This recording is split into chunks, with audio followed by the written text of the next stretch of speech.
Alright everybody, welcome back to the channel. My name is Gillis the Kid, and this time we're going to be talking about the PlayStation Portable, aka PSP. This was Sony's handheld gaming console. It was first released back in 2005 for $250, which was a lot of money in the early 2000s. And it came out around the same time that the Motorola Razr did. The PSP was in direct competition with the Nintendo DS, and the PSP ran its own software and memory cards. It came with 64 megabytes of RAM and 16 gigs of storage. It was also Wi-Fi and Bluetooth enabled. Now, the earlier models had a bigger battery. This one had a 1200 milliamp battery. So the earlier models, the PSP was very thick and heavy, but the 2000 and the 3000 models, they made them really thin and light. So of course they had to do like a downgrade on the battery. And then of course PlayStation, they used their own like optical disc format. So they called it the UMD, and that stood for the Universal Media Disc. So let's take a look at this, because this was like one of my favorite handheld consoles of like all time. So you had Sony's logo right here. This device also has stereo speakers. So you had a speaker here on the left and a speaker on the right. Below that, you had a dedicated D-pad. This D-pad feels just like all the other PlayStation controllers. And then below that, you had a little analog stick here. It did have grip on it. And some of the analog sticks, you could take the top off to change the color. This was your Wi-Fi light, so that would let you know that you're connected to Wi-Fi and the internet. And then on this side, you had your dedicated PlayStation buttons. Everyone knows this. You have the X, square, triangle, and circle buttons here. They felt really good. And then you have buttons on the bottom. So this was a PlayStation button. The earlier models had a home button. These were your volume up and down buttons. This was a microphone.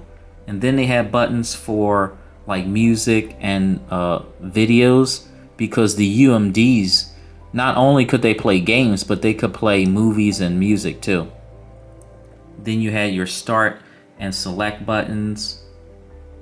You had a button right here. This was the power button. So you would just switch it up to turn on the device. This is how you charged it. So that was the charging port. It also had a 3.5 millimeter headphone jack. So that's something you don't see today. And then I'm going to show you where the memory cards would go. Actually has a memory card in here. So this is what the memory cards looked like. It was called Memory Stick Pro Duos. This was a 4 gigabyte memory card, and you would just slide that into the side right here, and it says it right here on the side. So Memory Stick Duo. Yep. And there's a loop right here. So the PSP came with a lanyard, so you can like wrap it around your wrist to hold it. It had trigger buttons, left and right trigger buttons. These feel really good. You had a LAN switch here for the to connect to the internet. And then you had a port here if you want to connect it to like a monitor or TV or something like that. Now the earlier models had a button here to open for the disc, but this one you just flip it open, and that's how you put the disc in. It did have a laser, just like the PlayStation 5, so you would put your mini disc in and it would read the game. The mini discs were very similar to the ones like the GameCube used. So a lot of my games used to break, so I had a big problem with the disc. Nintendo used cartridges, so you know you can bang those things up all day long. But the disc, I always had a problem with like gaming discs like breaking. And then you would just close it and it would start. Got your PSP logo on the back. It says UMD right there. And this is where the battery went, so I'm gonna show you that. Yep, that's where the battery would go. You can see it says PSP 3001. That's how you know which model you have. So the battery would go there.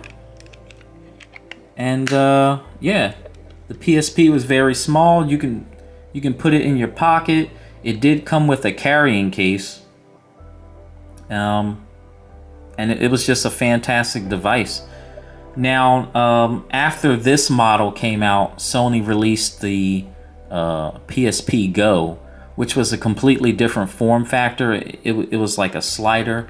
And then after that, they released the PSP Street model, which only came out in Europe. And then that was followed by the PSP Vita. But I'm going to drop all of the links and stuff down into the description so you can definitely check it out. This was my favorite model, the PSP 3000, because it was very light. Now, the PSP was discontinued in 2014. Now, Sony continued to release some of the games up into 2016. And then after that, the Nintendo Switch came out. But yeah, I just ordered a new PSP, so I'll have a further review for that, and then I'll be able to show you exactly what the software looked like. This device was very expensive. $250 in the early 2000s was a lot of money.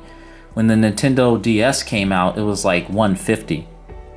So, you know, as technology advances, other things came out, and then eventually the PSP was discontinued. But if you never had one, I would highly recommend you go out and buy one, because it really had some cool games on it too that you can't find anywhere else. And the PSP is just one of those devices that you just never see anymore. And when you compare it to the Nintendo Switch here, like look how big the Nintendo Switch is compared to this. So a lot of people love the PSP. And recently Sony brought out like another handheld called the PlayStation Portal. But that only works on Wi-Fi, and you need a PlayStation 5 for that. So let me know what you think about the PSP. I'm going to have some more videos coming up. I want to thank everybody for watching, and I'll catch you on the next one. Peace.